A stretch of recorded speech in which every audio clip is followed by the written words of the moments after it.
Hi guys, good morning, welcome back to my channel. তো এটা আমার ফার্স্ট ব্লগ বন্ধুরা, নতুন ইউটিউব চ্যানেলে এটা আমার ফার্স্ট ব্লগ। তো আমি হলাম নেহা দত্ত, আমি আসাম গুয়াহাটি থেকে করতেছি। তো আমার নতুন ইউটিউব চ্যানেলের নাম নেহা দত্ত কুকিং শর্টস। তো যারা আমার চ্যানেলে নতুন আসো সাবস্ক্রাইব করো, আমার চ্যানেলটা সাবস্ক্রাইব করতে পারো, লাইক করো, কমেন্ট করো, শেয়ার করো। আর এটা আমার নতুন YouTube channel Neha Dutta cooking shorts. তো বন্ধুরা, আমি আমার চ্যানেলে আমি মানে কি রান্নার রেসিপি শেয়ার করতে পারি তোমাদের সঙ্গে শেয়ার করুন। তো আজকের থেকে আমি আমার নতুন ফার্স্ট ব্লগ তোমাদের কাছে শেয়ার করতেছি, যে আমি মানে কুকিং রেসিপি ডেলি আমি কি কুকিং মানে রেসিপি বানাই, ফুড রেসিপি আর কি। তো আমি ডেইলি তোমাদের সঙ্গে শেয়ার করুন। যদি ভালো লাগে আমার ভিডিওটা তো লাইক করতে পারো, আমার চ্যানেলে যারা নতুন আসো সাবস্ক্রাইব করো, আমাকে সাপোর্ট করতে পারো তোমরা সবাই। তো আশা করি ভালো লাগবে। এটা আমার নতুন YouTube channel Neha Dutta shorts channel. তো বন্ধুরা চলো আমি দেখাইতেছি কি বানাইতেছি। চলো, তো এটা আমার নতুন YouTube short channel Neha Dutta shorts cooking shorts. তো চলো দেখাইতেছি আজকে আমি কি রেসিপি তোমাদের সাথে শেয়ার করতে। আমি সকালে স্নান করে নিচ্ছি, এখন বাজে সকাল 10টা। তো আজকে মঙ্গলবার, বজরংবলীরে হনুমান চালিশটা পড়ে নিছি। তো এখন আমি আসি রান্না করে, চাও খাওয়া হয়ে গেছে। সকালে পাউরুটি শেকটা ঘি দিয়ে চাও খাইয়া নিচ্ছি আমি, শ্বশুরবাড়ি সবাই। তো আজকে দেখো আমি রান্না করে কী বানাচ্ছি। আর আমাদের এখানে বৃষ্টি হতেছে, ওয়েদারটা খুব সুন্দর। আজকে বৃষ্টির লিগেও বিভানে নিয়ে স্কুলও যাওয়া হয়নি। তো চলো এখন থেকে ব্লগটা স্টার্ট করতে। যদি আমার ব্লগ তোমাকে ভালো লাগে তো লাইক করে দিয়ে কমেন্ট করতে পারো।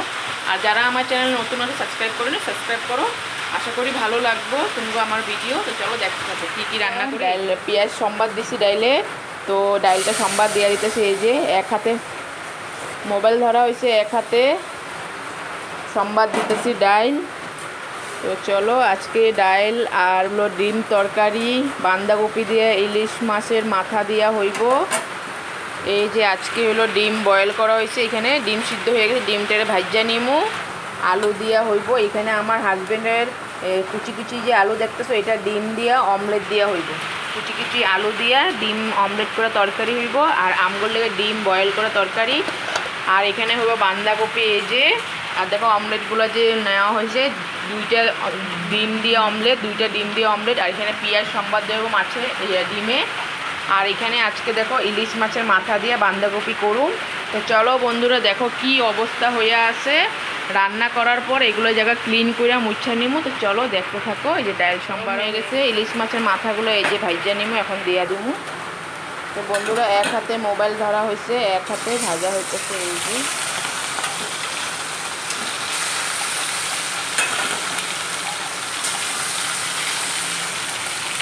গাইস দেখো এই মাথাগুলো আগে ভাজা নিমু।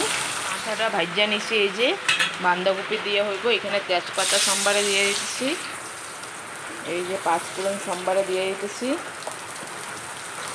কুচি করে কাটা বাঁধাকপিগুলো এখন দিয়ে দিমু।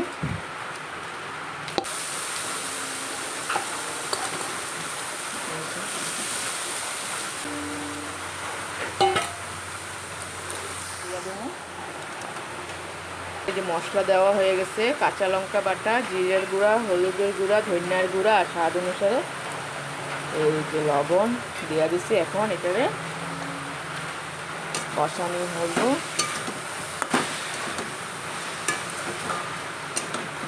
ইলিশ মাছের মাথা দিয়ে খাইতে ভালো পাও কমেন্টে জানাইও। আমার তো খুব ভালো লাগে ইলিশ মাছের মাথা দিয়ে বাঁধাকপি, তারপরে ইলিশ মাছের মাথা দিয়ে কচুর শাক, বহুত ভালো লাগে। অনেক দিন পর ইলিশ মাছের মাথা দিয়ে এই যে বাঁধাকপি খাওয়া হইব। তো দেখো বাঁধাকপি আদা হয়ে গেছে, এই যে দিয়ে দিতেছি ইলিশ মাছের মাথা। তো বাঁধাকপি দিয়ে ইলিশ মাছের মাথা দিয়ে বানাইতেছি। কে কে খাইতে ভালো পাও কমেন্টে জানায়। এই যে দিয়ে দিতেছে আলু, বাঁধাকপির মধ্যে আলু, ইলিশ মাছের মাথা দিয়ে বাঁধাকপির তরকারি। চলো বন্ধুরা এই যে প্রায় রেডি। এখন মাছগুলো দিয়ে দিচ্ছি। এটা আস্তে আস্তে আর একটু হইব, প্রায় আমার হয়েই গেছে। কিরকম লাগছে কমেন্টে জানাইও। ইলিশ মাছের মাথা দিয়া বাঁধাকপি কি সুন্দর গন্ধ আইছে, কি অনেক সুন্দর স্মেলটা আইছে বন্ধুরা। তো চলো এটা এখন আস্তে আস্তে আর একটু হবে, সরি হইব। এখন একটু ঢেকটা দিন, অমলেট করে ডিম বয়েল করে এটা দিয়ে তরকারি, ডিমের মশলাও রেডি আছে এই যে। তো চলো, বাঁধাকপি ইলিশ মাছের মাথা দিয়ে হয়ে গেছে, বানানো হয়ে গেছে, তেল বেশি করে দিয়ে বানায় নিছি। তো ভালো করে একটু কম হলুদ দিয়া এই যেগুলো মাখা নিতেছি। এই যে আমার ডিমগুলো ভাজা হয়ে গেছে, এখন নামায় নেব। এখন একটু তেল কমই দিছি, তারপরে আস্তে ধীরে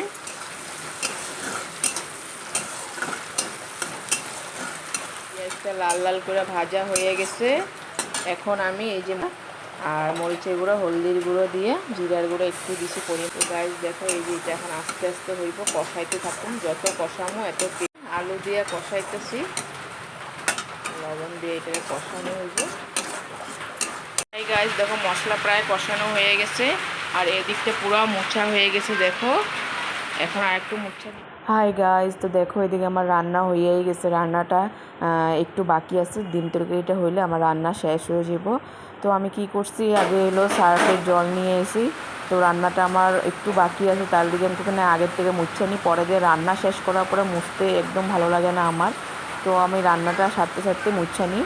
তো দেখো এদিকে উপরে যে সেলফের গ্যাসের উপরটাও মুছে নিতেছি।